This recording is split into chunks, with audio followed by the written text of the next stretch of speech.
Welcome back, everybody. For this particular podcast, this is going to be Chapter 8. What I'll tell you is, honestly, Chapter 8 is a little bit of a downer. Essentially, it asks the following question. If you see something on the internet, can you legally use it? No, you can't. So here's the deal. If I was just to go to a Google image search, there we go. If I'm here at Google and I just do a search for an image, and I'm going to put RVC in there, and I come here to images, and we're going to get a lot of stuff. We're going to get Rock Valley College. We're going to get Rapunga Vedic College. We're going to get the Royal Veterinary College, so on and so forth. Even if I am putting together a web page for a podcast for a class that I am hired to teach at Rock Valley College.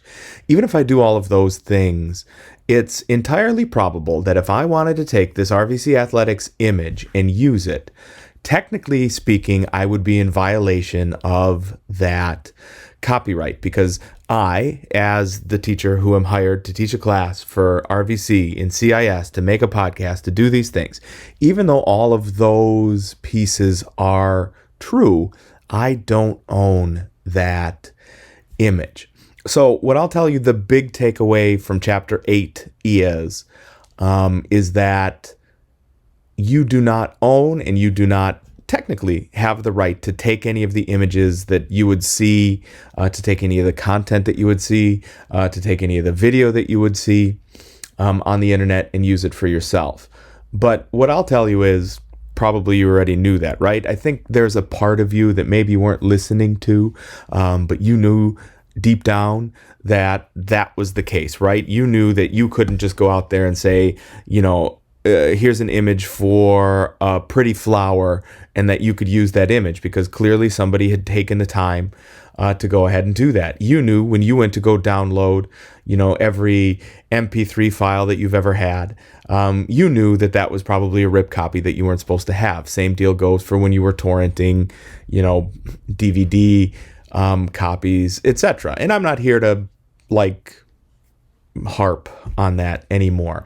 What I'm telling you, rather than that, what I'm telling you is something more positive.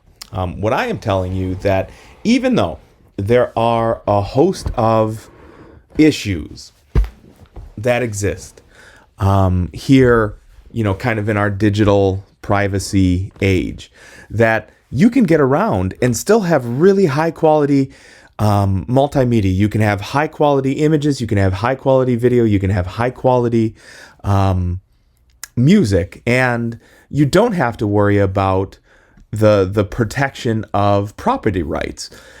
Here in our data dump, you're going to see located right here for session 6 as soon as I publish it. This particular broadcast is one of those.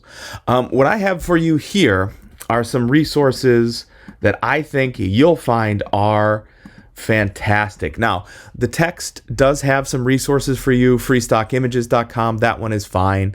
It says you can check for what's called Creative Commons or royalty-free images on Flickr. And that's true. Both Creative Commons and royalty-free are images that professionals have taken that have a license that says, as long as you don't profit from their work, and as long as you attribute to them, so you say, hey, this is where that image came from, that you can use those. And I have for you here these resources: Pixneo, Pixabay, Unsplash, freephotos.cc, and Pexels. What I'll tell you is I use these all the time, and they're fantastic. Pixneo is high quality, royalty-free images, but they make their money by including some not royalty-free images. So if I say computer coffee, if I could spell it correctly, here, I'll go back and we'll spell it correctly. Coffee. So if I say computer coffee, this is where I come to get all of the images, the placeholder images that I use for podcasts, etc. Right? So we've seen this one before. This gentleman's not having a good day. We've seen this one before. We've seen this one before. So clearly I've come through here and I've done this. If you were to click on any of these images, you can just download whatever size it is that you need. Fantastic. Here at Pixabay, same deal.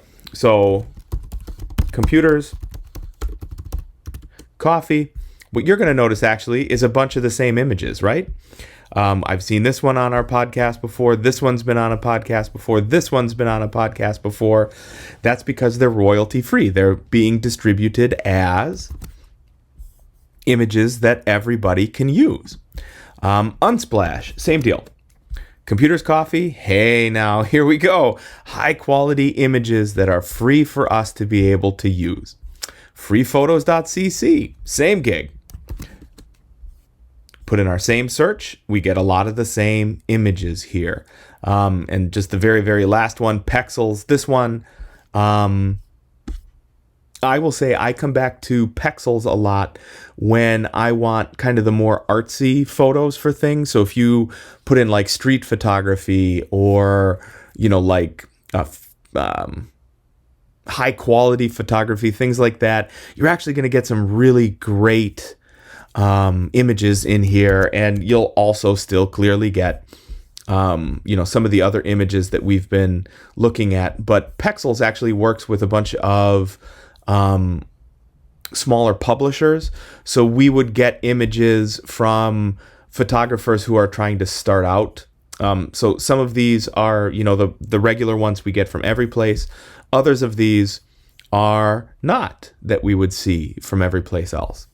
So even though it is absolutely true that if you have seen an image on the internet, it does not belong to you.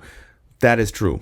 But with these links, you can find an image on the internet that is free for you to use, which turns out to be pretty good as well.